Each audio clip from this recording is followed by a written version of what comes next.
Episode 5 की शुरुआत में हमने देखा कि डेमन फाइनली उसकी बीवी रिया रॉयस से मिलने चला गया। रिया डेमन को वहां देखकर जरा भी खुश नहीं थी, क्योंकि वो जानती थी कि ये पब्लिक के सामने अपनी बीवी को भेड़ बकरियों से कंपेयर करता है। रिया घोड़े पर बैठकर डेमन को खरी खोटी सुनाई जा रही थी। डेमन हर एपिसोड की तरह इस एपिसोड में भी शांति से अपनी बेइज्जती सुन रहा था। मैट स्मिथ को एक्टिंग करने के लिए किसी डायलॉग की जरूरत नहीं भाई, इसके तो बस आंखें और इशारे ही काफी हैं। रिया का वन साइडेड रैंट खत्म होने के बाद डेमन ने उसे घोड़े से गिराकर मार दिया।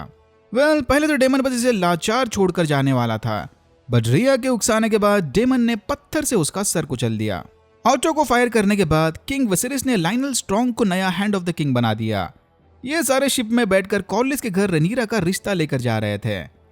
किंग विसेरिस की कमजोरियों में सी सिकनेस को भी ऐड कर लो। उधर किंग्स लैंडिंग में रेड कीप को छोड़कर जाने से पहले ऑटो ने एलिसेंट को फाइनल वार्निंग दी। इसे नहीं लगता कि विसेरिस ज्यादा दिनों तक जिंदा रहने वाला है। राजा के मरते ही रनीरा अपने कंपटीशन को खत्म करने एलिसेंट के बच्चों को भी मार देगी। इसके बारे में तो एलिसेंट ने सोचा भी नहीं था। अब एलिसेंट के पास दो ऑप्शंस हैं, या तो वो रनीरा के खिलाफ जाकर अपने बेटे एगॉन को राजा बनने के लिए ट्रेन करे, या फिर रनीरा के आगे गिड़गिड़ा कर अपने बच्चों की जान की भीख मांगने के लिए तैयार हो जाए।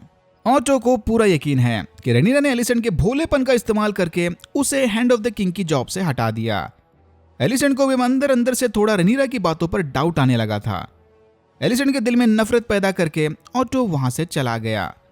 एलिसेंट अपने दिमाग को ठंडा करने गॉड शूट्स में टहलने चली गई, जहां लैरिस स्ट्रॉन्ग ऑलरेडी उसका इंतजार कर रहा था। लैरिस ने बातों बातों में एलिसेंट को बताया कि उस रात इसने ग्रैंड मेस्टर को रेनीरा के कमरे में कोई स्पेशल टी ले जाते हुए देखा।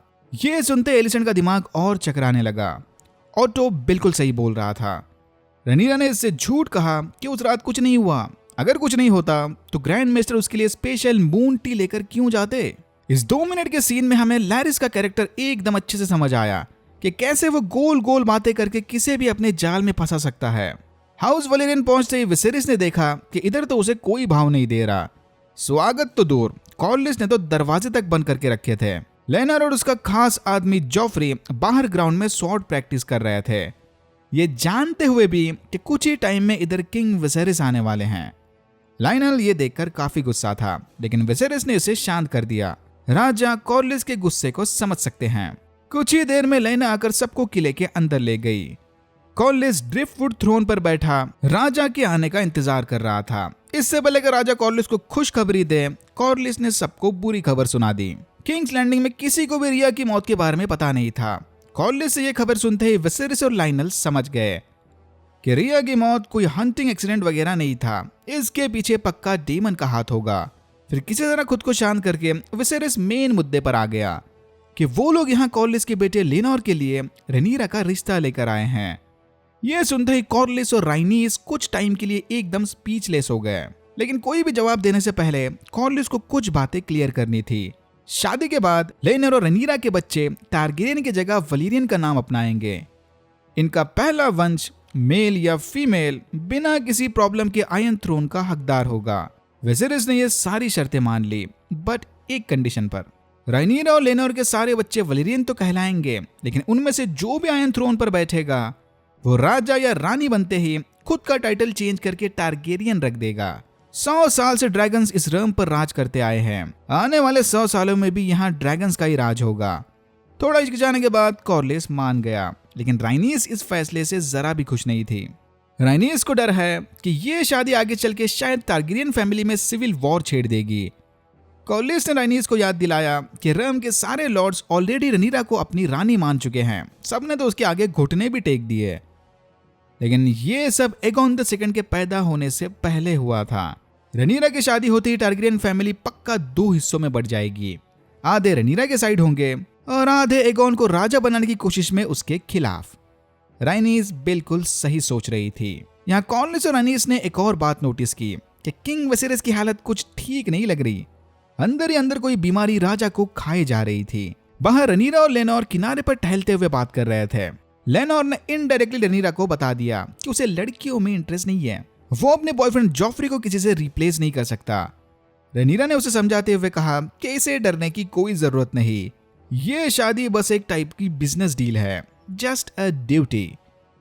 शादी होते ही ये दोनों अपने मर्जी के मालिक हो जाएंगे। उसके बाद लेनर को जिसके साथ बिस्तर लगाना है रनीरा को कोई फर्क नहीं पड़ता, क्योंकि रनीरा भी बिल्कुल वैसा ही करेगी। लेनर ने फौरन झाड़ियों में जाकर यह खबर जॉफरी को बता दी। रनीरा यही बात जाकर सर क्रिस्टन कोल को भी समझाने वाली थी, बट ये भाई साहब तो अलग ही सपने देख रहे थे। कोल चाहता है कि रनीरा अपनी राजघराने वाली जिंदगी छोड़कर इसके साथ कहीं दूर फ्री सिटीज में जाकर बस ले, जहां ये दोनों अनजान बनकर आम इंसानों की तरह जिंदगी गुजारेंगे। लेकिन रनीरा इतनी पावरफुल पोजीशन को छोड़कर कहीं नहीं जाने वाली। रनीरा ने उसे समझाते हुए कहा कि देख भाई, इनमें भाई बोलना चलता है, वो आयरन थ्रोन को नहीं छोड़ सकती। वैसे भी इस रॉयल वेडिंग का कुछ मतलब ही नहीं है। जब लेनर को लड़कियों में इंटरेस्ट है ही नहीं तो कोल को चिंता करने की क्या जरूरत। टेबल के ऊपर रनीरा और लेनर का शतरंज चलता रहेगा और टेबल के नीचे रनीरा और कोल का कार्डियो। इतना सिंपल सोल्यूशन है, क्यों कोल को सब कॉम्प्लिकेटेड करना है। ये सुनते ही कोल का दिल पूरी तरह से टूट गया कि रनीरा कोल को बस अपना रखेल बनाकर रखना चाहती है। उसे कोल से प्यार व्यार कुछ नहीं। रनीरा फिर से आयरन थ्रोन की रिस्पॉन्सिबिलिटीज को लेकर इसे लेक्चर देने लगी, बट कोल को अब कुछ नहीं सुनना था। क्रिस्टन कोल ने रनीरा के साथ संबंध बनाकर ऑलरेडी अपनी ओथ तोड़ दी थी, यानी इसके पास अब खोने के लिए कुछ नहीं बचा। किंग्स लैंडिंग वापस आते ही विसेरिस चकरा कर बेहोश हो गया। एलिसन बालकनी में खड़ी ये सब देख रही थी, बट फिलहाल इसके दिमाग में कुछ अलग ही चल रहा था। एलिसन ने कोल को पूछताछ करने बुलवा लिया। इसे रनीरा और डेमन के रिलेशन के बारे में जानना था, लेकिन कोल ने गिल्ट के मारे एलिसन को अपनी गलती के बारे में बता दिया कि उस रात कोल रनीरा के कहने पर उसके कमरे में गया था और अंदर जाकर इसने अपनी ओथ तोड़ दी। एलिसन ये सुनकर हैरान रह गई। कोल हो या डेमन, रनीरा ने अपनी वर्जिनिटी को लेकर एलिसन से साफ साफ झूठ कहा था। रनीरा ने तो बेझिझक होकर उसकी मरी हुई मां की तक कसम खा ली थी। अब रनीरा को पॉलिटिक्स करना है तो ठीक है, एलिसन हाई टावर भी पीछे नहीं हटने वाली। कोल ने एलिसन से रिक्वेस्ट की कि इस गलती के बदले क्वीन उसे कोई आसान मौत दे दे, लेकिन पूरी तरह से कंफ्यूज क्वीन ने कोल को बिना कोई सजा दिए वापस भेज दिया। वैसे भी कोल इसके लिए जिंदा ज्यादा इंपॉर्टेंट है। फिर हमने देखा कि वेसेरिस का स्किन इन्फेक्शन उंगलियों से होते हुए उसके पूरे हाथ तक फैल गया। शोरनर्स ने कंफर्म कर दिया है कि वेसेरिस लेप्रोसी बीमारी का शिकार है, एक तरह की नर्व डैमेजिंग स्किन डिसीज। एक बात ध्यान रखना, यह बीमारी फैलने वाली है। मेस्टर के भी अब कुछ समझ नहीं आ रहा था कि इस बीमारी को वो कैसे रोके। घुमा फिरा कर जख्म पर डेड स्किन खाने वाले कीड़े छोड़ दो बस। विसेरिस ने भी अपनी तकदीर कबूल कर ली थी कि वो ज्यादा दिनों तक जिंदा नहीं रहने वाला। लायनल ने विसेरिस को दिलासा देते हुए कहा कि विसेरिस के मरने के बाद भी लोग उसे एक पीसफुल राजा के नाम से याद करेंगे, किंग जेहरस का परफेक्ट सक्सेसर। इसने कोई बड़ी लड़ाई नहीं जीती तो क्या हुआ। यहाँ विसेरिस की एक और बात समझ आ गई कि क्वीन एलिसेंट भी अब उसे धीरे धीरे इग्नोर करने लगी है। वलेरियंस अपने 2 ड्रैगन्स मेलिस और सी स्मोक के साथ बारात लेकर किंग्स लैंडिंग पहुंच गए। मेलिस राइनीज के ड्रैगन का नाम है। आसपास के सारे लॉर्ड्स इस रॉयल वेडिंग को अटेंड करने चले आए। विसेरिस ने देखा कि गेस्ट तो आ गए, लेकिन क्वीन एलिसेंट का अभी कोई पता नहीं था। किंग को अकेले देखकर रिया के कजिन जेराल्ड रॉयस ने उससे मदद मांगने की कोशिश की, लेकिन तभी ढोल बजाते हुए धूले वालों ने एंट्री मार ली। सरप्राइजिंगली कुछ देर बाद ही यहाँ डेमन भी आ गया। फिर से आ गए रे बाबा। अपने प्यारी नीस की शादी कैसे मिस कर सकता है ये। वेसेरिस डेमन को यहाँ देखकर काफी गुस्सा था, लेकिन इसने किसी तरह खुद पर कंट्रोल पाकर स्टेज पर डेमन के लिए भी कुर्सी लगा दी। अच्छा, तो बाहर उस टाइम भी शादी में कलेश करने वाले चाचा जी हुआ करते थे। वेसेरिस खड़ा होकर गेस्ट और धूले वालों का इंट्रोडक्शन कर रहा था कि तभी वहां एलिसेंट आ गई। एलिसेंट का ब्राइट ग्रीन ड्रेस देखकर विसेरिस को जबरदस्त झटका लगा। नीचे भी यही खुसफुस चालू हो गई कि हाई टावर का ग्रीन आग को जलाना या इस सिचुएशन में एलिसेंट का ग्रीन पहनना जंग की निशानी है, यानी एलिसेंट इधर फुल ऑन बैटल मोड में आई है। माइनर स्पॉइलर अलर्ट, एलिसेंट का ग्रीन पहनना इस बात का भी साइन है कि फ्यूचर में वो किस ग्रुप के साइड होगी। आगे चल के आयरन थ्रोन के सपोर्टर्स 2 हिस्सों में बढ़ जाएंगे, ग्रीन हाउस या ग्रीन्स एगॉन द सेकंड के साइड और ब्लैक हाउस या ब्लैक्स राइनीरा के साइड। इस बात को थोड़ा और ऑब्वियस बनाने एलिसेंट ने रनीरा को स्टेप डॉटर कहकर पुकारा। ये सुनकर रनीरा भी समझ गई कि अब उसकी पोल खुल गई। विसेरिस ने फटाफट अपनी स्पीच खत्म करके सेलिब्रेशंस का आगाज किया। लेना और रनीरा के स्पेशल कपल डांस के बाद सारे ही ओपन डांस फ्लोर में उतर गए। जेराल्ड गुस्से में डेमन के पास चला गया। यह चाहता है कि डेमन अपना गुनाह कबूल करके सजा के लिए तैयार हो जाए, लेकिन डेमन को अभी इस बारे में कोई बात नहीं करनी थी। इस मैटर को वो बाद में जेराल्ड के साथ पर्सनली सॉल्व करेगा। रेनिरा को ऊपर से नीचे तक स्कैन करने के बाद डेमन लीना पर लाइन मारने चला गया। अब तो ये ऑफिशियली सिंगल है, कहीं भी ट्राई मार सकता है। लेकिन लेना भी इतनी आसानी से फंसने वालों में से नहीं थी। लेनोर के बॉयफ्रेंड ने नोटिस किया कि पूरे शादी में बस एक ही बंदे का मूड खराब था। सर क्रिस्टन कोल कोने में खड़ा गुस्से में रेनिरा और लेनोर को डांस करते हुए देख रहा था। जॉफ्री फौरन समझ गया कि ये बंदा ही रेनिरा का आशिक होगा। जॉफ्री ने यह बात जाकर लेनोर को बता दी कि अब रेनिरा और लेनोर दोनों ही एक दूसरे के सीक्रेट लवर्स के बारे में जानते हैं। फिर जॉफ्री डायरेक्ट कोल से मिलने चला गया। इसने कोल को बता दिया कि वो जानता है कि यही रेनिरा का साइड आशिक है। अच्छा होगा कि सारे साथ मिलकर काम करें। कोल का मूड ऑलरेडी खराब था। जॉफ्री ने एकदम गलत टाइम पर आकर आग में और तेल डाल दिया।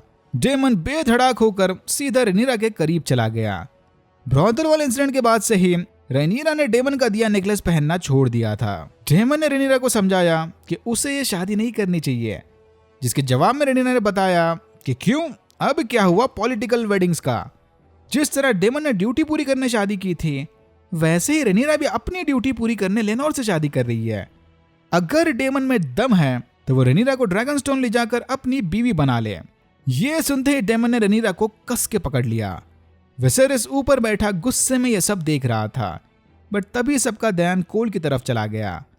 कोल ने जॉफ्री को मार मार कर उसके मुंह का कचूमर बना दिया था। कोल ने अंदर का सारा गुस्सा इस बेचारे पर निकाल दिया। अपने बॉयफ्रेंड को जमीन पर मरा पड़ा देख लेनोर फूट फूट कर रोने लगा। विसेरिस ने फौरन सबको वापस भेज दिया। सेलिब्रेशंस कैंसिल हुए हैं, शादी नहीं। सबके जाने के बाद रेनिरा और लेनोर प्राइवेटली शादी करने चले गए। जॉफ्री वाले इंसिडेंट के बाद ये दोनों ही समझ गए थे कि इनकी शादी आगे चल के और भी बड़े प्रॉब्लम्स लाएगी। इसकी तो शुरुआत ही नफरत से हुई है। अपनी गलती का एहसास होने के बाद कोल सैमुराई स्टाइल में खुद की जान लेने चला गया, लेकिन एन मोमेंट पर एलिसेंट ने उसे रोक लिया। उधर रेनिरा और लेनोर की शादी के दौरान विसेरिस चकरा कर जमीन पर गिर गया। और यहाँ होता है एपिसोड 5 खत्म। अगला एपिसोड बहुत बड़ा टाइम जंप लेने वाला है, यानी चांसेस हैं कि हम सीधा टारगेरियन सिविल वॉर के एकदम बीचों बीच पहुंच जाएं। बाकी एपिसोड्स के मुकाबले एपिसोड 5 थोड़ा वीक लगा, लेकिन स्टोरी वाइज ये बहुत इंपॉर्टेंट था। सिविल वॉर के पहले के सारे मेन इवेंट्स हमें क्लियर हो गए। एपिसोड 6 से अब असली डांस ऑफ द ड्रैगन्स की शुरुआत होगी, लेकिन सैडली रेनिरा और एलिसेंट के कैरेक्टर आगे से अब नए एक्टर्स प्ले करेंगे। होपफुली जो इम्पैक्ट इन दोनों ने बनाया था वो नए एक्टर्स भी कंटिन्यू कर पाए। Alright, that's it for now. अगर आपको वीडियो अच्छा लगा तो please like, share and subscribe for more videos like this. मैंने ऐसे और भी वीडियोस बनाए जिनके लिंक्स आपको डिस्क्रिप्शन बॉक्स में मिल जाएंगे। Thank you very much for watching and I am hoping to see you in my next one.